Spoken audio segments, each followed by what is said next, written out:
Bonjour à tous, j'espère que vous allez excellemment bien. Aujourd'hui on se retrouve pour parler cyclisme, pour faire la présentation d'une nouvelle équipe, une équipe du World Tour, une équipe kazakh, kazakho-canadienne même désormais pour l'équipe Astana avec un nouveau co-sponsor qui s'appelle Première Tech, qui est un sponsor canadien.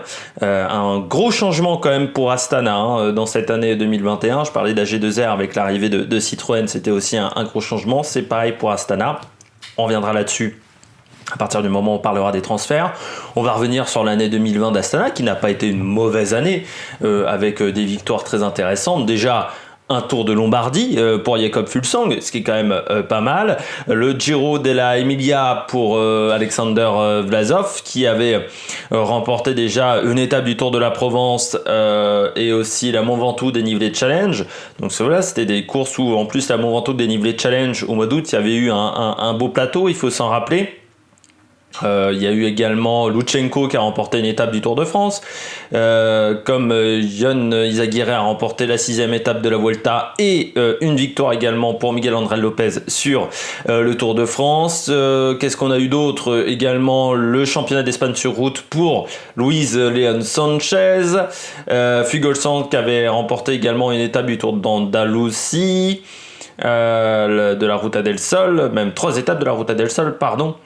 Et puis voilà, c'est une équipe qui avait bien démarré l'année au mois de février, parce que voilà, au mois de février, il comptait déjà 6 victoires et qui a bien résisté sur la deuxième partie de saison, même si à partir de mi-septembre, ça a été quand même beaucoup plus compliqué parce que mi-septembre, c'est la victoire d'étape de Miguel André Lopez.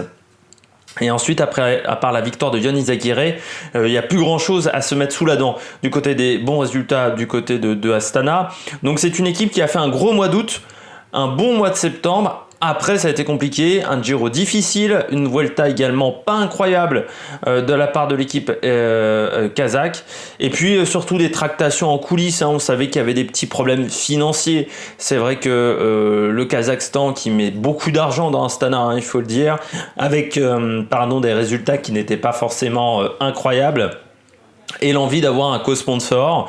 Et il y a eu des tractations pendant très longtemps avant de trouver un co-sponsor, et ça s'est fait avec Première Tech, qui co-sponsorise cette équipe, et ça veut dire également qu'on va avoir beaucoup plus de coureurs canadiens dans l'équipe Astana dans les années à venir, même si cette année on n'en aura que 2, avec Ben Perry qui est une recrue et Hugo Houle qui est dans l'équipe depuis de nombreuses années. Il avait fait un passage également chez AG2R, Hugo Houle, donc vraiment plutôt une belle année. Du côté des victoires, donc on parlait 15 victoires dont 3 étapes de grand tour, ce qui est pas mal, également des classiques. C'est une année qui n'est pas mauvaise. Alors certes, il faut quand même rappeler qu'il y a eu beaucoup moins de courses, donc en termes de résultats, il faut remonter à 2011 pour avoir une saison avec aussi peu de victoires, mais bon, à l'époque il y avait des facilités à avoir des jours de course, qui n'était pas le cas cette année, mais c'est plutôt une pas mauvaise année du côté d'Astana. Avec également en termes de top 10 au niveau des équipes World Tour, en termes de résultats avec les victoires, ils sont 11e au niveau des victoires, donc avec un effectif qui n'était pas non plus si incroyable que cela, sans grand sprinter, avec un seul grand grimpeur, on va dire. C'était un petit peu compliqué pour Astana quand même l'année dernière, c'était pas l'équipe qui avait l'effectif le plus étoffé. On parle de 2021 avec les transferts, l'arrivée d'Andrea Piccolo, de Yevgeny Fedorov, de Battistella, de Bruzanski, de Ben Perry, donc j'en ai déjà parlé. Également 3 coureurs de NTT, j'ai déjà parlé de Battistella, mais aussi Matteo Sobrero et Stéphane de Bode, et on n'oublie pas aussi Javier Romo qui n'avait pas d'équipe jusqu'à maintenant. Les coureurs qui sont partis, alors vous avez Hernando Boorquez, Birzigitov, j'arriverai jamais à le dire non plus, qui a pris sa retraite, Forminic, et surtout Laurens de Vries et Miguel André Lopez. Et on peut quand même voir que dans les recrues, il n'y a pas une recrue qui remplace Miguel André Lopez. coureur de très grand talent qui a fait un bon Tour de France. Miguel André Lopez qui voilà, a fait plutôt une année intéressante, hein, même l'année dernière, en 2020, mais qui n'a pas été remplacé et ça risque de poser problème du côté d'Astana parce que on sait très bien que Jakob Fuglsang sur les grands tours, ça ne suffira pas. Et donc il va falloir trouver un coureur en capacité de faire le classement des grands tours, peut-être les frères Izagirre, mais ça me semble quand même un petit peu léger par rapport à Miguel André Lopez. Ça risque d'être un peu difficile dans ce secteur-là, et quand tu sais qu'ils ont déjà pas vraiment de sprinter, il va falloir compter quand même sur 2-3 coureurs pour apporter des résultats dans cette équipe. Je rappelle que Miguel André Lopez qui avait abandonné sur le Giro dès la première étape avec cette chute qui reste un petit peu dans les mémoires. Il a fini 6e du dernier Tour de France, il a fait 5e du dernier Dauphiné. Également 3e de la Vuelta de l'Algarve au mois de février, donc voilà des très bons résultats quand même pour ce coureur qui avait quand même emporté un Tour de Suisse, un Tour de Catalogne également dans son palmarès plutôt assez important. Donc c'est vrai que ça va être compliqué de remplacer Miguel André Lopez, un effectif, donc un petit peu les coureurs qu'on attend, les coureurs qu'on veut voir au top niveau. Moi, je commencerai déjà par Jakob Fuglsang. Jakob Fuglsang a décidé de se concentrer exclusivement sur les classiques désormais. C'est vrai que le Giro a été un peu compliqué pour Jakob Fuglsang, qui n'a jamais été vraiment dans le coup. Il veut se concentrer désormais sur les courses en ligne, on va dire, les grandes classiques, les Jeux Olympiques aussi. Ça sera un objectif pour Jakob Fuglsang. Je noterai parmi les coureurs que j'attends également Alexander Vlasov qui a eu un Giro compliqué. On l'attendait beaucoup mieux que ça sur le Giro. Il a été un peu mieux sur la Vuelta, mais c'était pas non plus si incroyable que ça du côté de la Vuelta, du côté du classement des meilleurs jeunes. Abandon assez vite sur le Giro. Tirreno qui avait été plutôt bon pourtant pour lui, et une 11e place simplement au général de la Vuelta. Du côté de Vlasov, c'est lui qui va devoir reprendre le rôle de Miguel André Lopez, qui ne sera pas si facile que ça pour le Russe. Beaucoup d'attentes sur lui, pas forcément le meilleur au niveau du contre-la-montre. C'est un domaine dans lequel il va devoir progresser. On verra s'il arrive à être performant. Et puis ça reste un coureur jeune, simplement 24 ans. C'est sa 4e saison, dont sa 2e dans une équipe World Tour. Donc il faut le rappeler, il a fait la formation Gazprom, qui est une des filiales de Astana. C'est une équipe qui a souvent apporté des coureurs à Astana et à Katusha, mais depuis la disparition de Katusha, c'est une équipe qui aide pas mal Astana à repérer des jeunes coureurs.